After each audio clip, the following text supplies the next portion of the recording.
Mahigit 3,000 barangay ang posible makaranas ng landslide at pagbahang dulot ng pag-ulan sa mga susunod na araw, ayon sa Mines and Geosciences Bureau. Kasama sa makakaapekto ang kapapasok lang na bagyong Pepito, na ayon sa Pag-asa ay may tsansang maging super typhoon. Ating saksihan. Ganito humahampas ang ulan at hangin sa Gonzaga, Cagayan. Tila hindi maubos-ubos ang buhos na dala pa lang ng bagyong Ophel. Posible pang humalo ang epekto ng tatawaging bagyong Pepito na ayon sa forecast ng Pag-asa ay posible magdala ng matitindi at walang humpay na pag-ulan.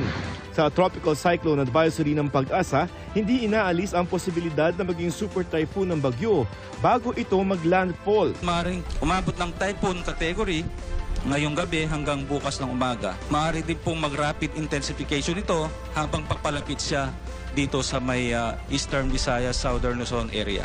Ang mag-ahalong buhos ng dalawang bagyo posible makaapekto sa mahigit 3,000 barangay ayon sa datos ng Mines and Geosciences Bureau. Sabi ng ahensya, posible silang makaranas ng landslide na dulot ng mga pag-ulan at pagbahang aabot sa dibdib hanggang ulo. Mahigit 1,000 sa mga apektadong barangay ay nasa Northern Luzon, kung saan maraming lugar ang malambot na ang lupa dahil sa mga nakaraang bagyo. Inaabangan kung bababa sa mga mapa ang tatahakin nito. Sa kanilang pagtataya para sa susunod na 5 araw, pinakamaraming barangay ang uulanin sa Batanes, Catanduanes at Nueva Ecija. Sa mga lugar na ito, mahigit 2 milyong residente ang posibleng maapektuhan. Kung tatama naman sa Metro Manila, mahigit 1,400 barangay ang posibleng bahain. Karamihan ay nasa Maynila.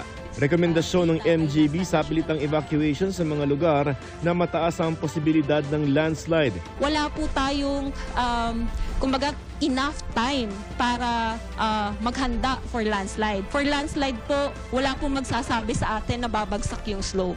So pag identified po kayo as high to very high susceptible barangay, i-enforce na po ninyo yung inyong preemptive evacuation.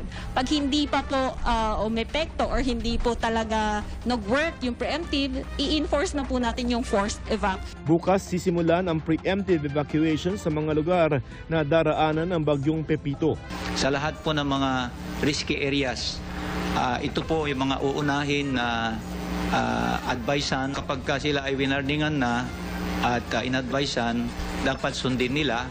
Dahil pagdating ng mga emergencies, ang uunahin po na sa search and rescue ay yung mga taong talagang sumunod sa kautusan. Sa susunod na 5 araw, mahigit 18 milyon ang maaaring maapektuhan. Halos 1 milyon sa kanila ang mahihirap nating kababayan. Sa gitna ng sunod-sunod na bagyo, inirelease na ng Budget Department ang 875 million pesos na dagdag sa Quick Response Fund ng Social Welfare Department.